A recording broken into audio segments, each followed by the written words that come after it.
السلام علیکم۔ اعوذ باللہ من الشیطان الرجیم، بسم اللہ الرحمن الرحیم۔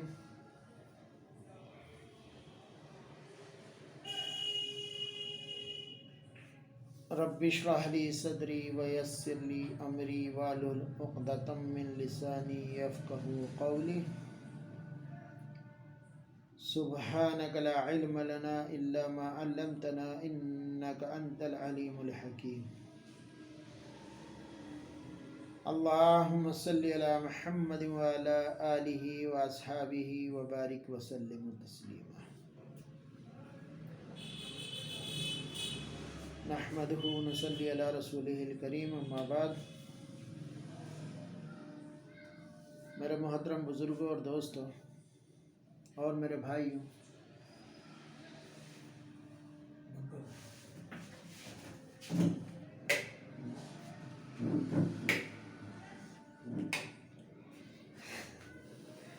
میرے محترم بزرگوں اور دوستوں اور میرے بھائیوں، اللہ کا لاکھ لاکھ احسان ہے کہ اللہ تعالیٰ یہ جو دوائیوں کا مرحلہ ہے، طب کی روشنی میں بھی اور قرآن اور حدیث کی روشنی میں بھی چلا رہے ہیں۔ بات ٹیومر سے شروع ہوئی تھی اور سفید داغ تک آ گئی، کوہر تک آ گئی، مگر زیتون کے فوائد جو ہیں وہ کم نہیں ہوتے، کیونکہ زیتون کا ذکر جو ہے وہ قرآن پاک میں بہت جگہ آیا ہے اور احادیث میں بھی بہت کثرت کے ساتھ اس کا ذکر ہے، اور اس کے فائدے اور مبارک اور مقدس پیدا ہونے کی وجہ تو اس کی ہے بہرحال۔ تو میرے بھائیوں، اسی پہ چل رہی ہے۔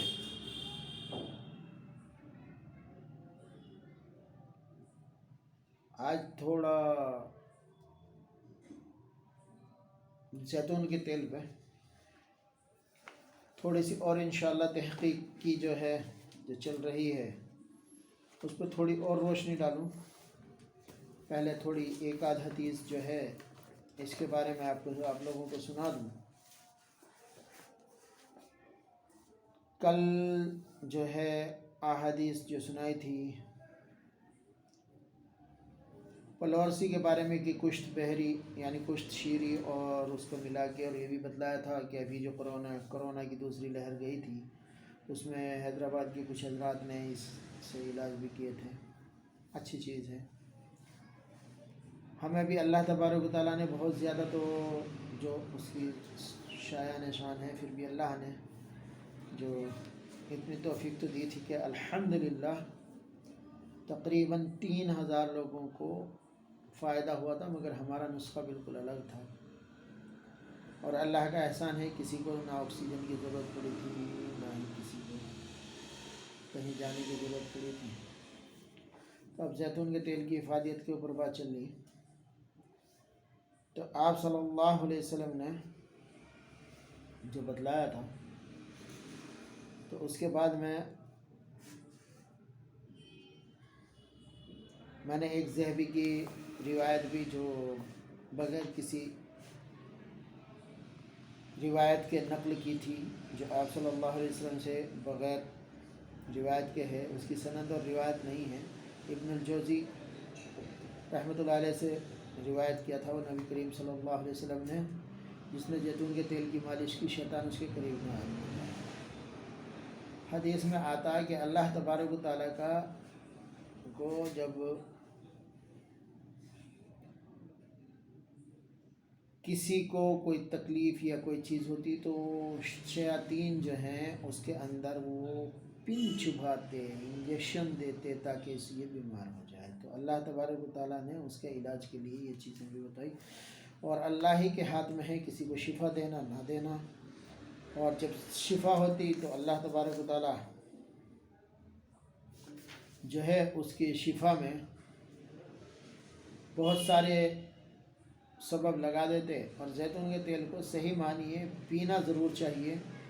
یہ ہرے رنگ کا تھوڑا ہوتا ہے اور گھاڑا ہوتا ہے، اور جتنا ہرا ہوگا اتنا زیادہ یہ مفید ہوگا۔ वैसे जैतून के तेल कोई जो है extra virgin, extra light, pomace oil अलग-अलग आते हैं, मगर हमें सिर्फ एक्स्ट्रा वर्जिन ही इस्तेमाल करना जो फलों का तेल होता है। और इसमें एक हज़रत उमर फ़ारूक रज़ी अल्लाह ताला अन्हु की एक रिवायत सुनाता मैं। एक मरतबा हज़रत उमर फ़ारूक रज़ी अल्लाह ताला अन्हु के पास एक मेहमान आया।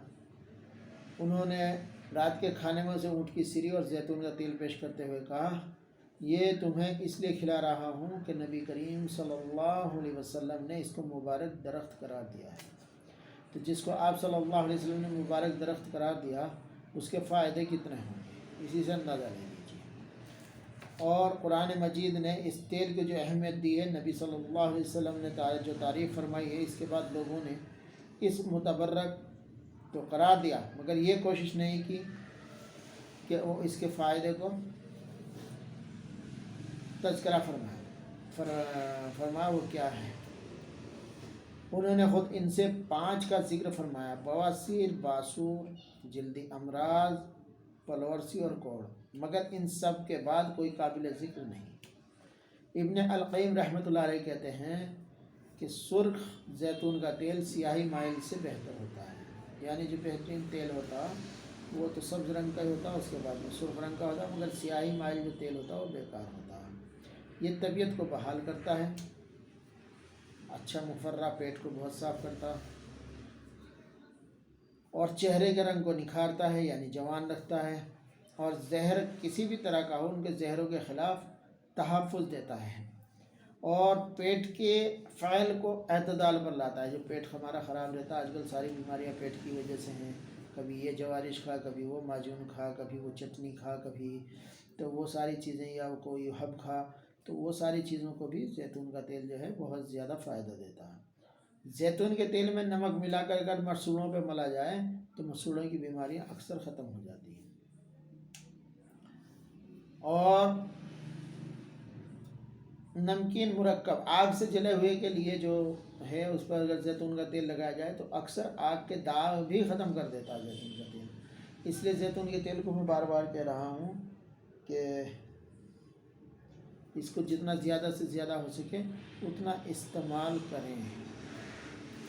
और एक और इब्न ज़हबी रहमतुल्लाह अलैह की तहक़ीक़ात के मुताबिक बाल और जिस्म को मजबूत करके और बुढ़ापे के आसार को कम करता है। अगर आदमी बूढ़ा होने लगे तो उसके जैतून का तेल खाने से उसके वो जवान रहता। तो इसीलिए कहा गया कि फिर वो बात आ रही कि मर्द 100 साल बूढ़ा नहीं हो रहा होता, औरत 50 साल में बूढ़ी हो जाती है। मगर अरब की औरतें पहले जो हैं 1-1 किलो खजूर खा जाती हैं, जैतून के तेल 1-1 गिलास पी जाती है। हमारे पास तो 1 चम्मच पीते हुए भी परेशान होते हैं। 4 खजूर खा लिए तो अरे गर्म हो जाएगी, गर्म हो जाएगी। अरे जो ग़िज़ा अल्लाह ने बनाई और कुदरती ग़िज़ा बनाई, वैसे भी खजूर का जो इंसान का एक ही रिश्ता है, जिस तरह से इंसान है उसी तरह से खजूर है। आप देखेंगे कि खजूर के पूरे दरख्त को काट लीजिए और उसकी गर्दन ना काटिए तो वो मरेगा नहीं। अगर खजूर के दरख्त की गर्दन काट दी तो वो मर जाएगा। इसलिए जो है खजूर को दरख्त के साथ ही इस्तेमाल करना। तो अगर खजूर के दरख्त की गर्दन काट दी जाए, जैसे आदमी की गर्दन काट दी जाती तो मर जाता, इसी तरह खजूर का दरख्त भी मर जाता। तो बात जैतून की चल रही थी, तो इंशाअल्लाह अभी जैतून के बारे में बात चलेगी, मगर छोटे छोटे वीडियो के साथ।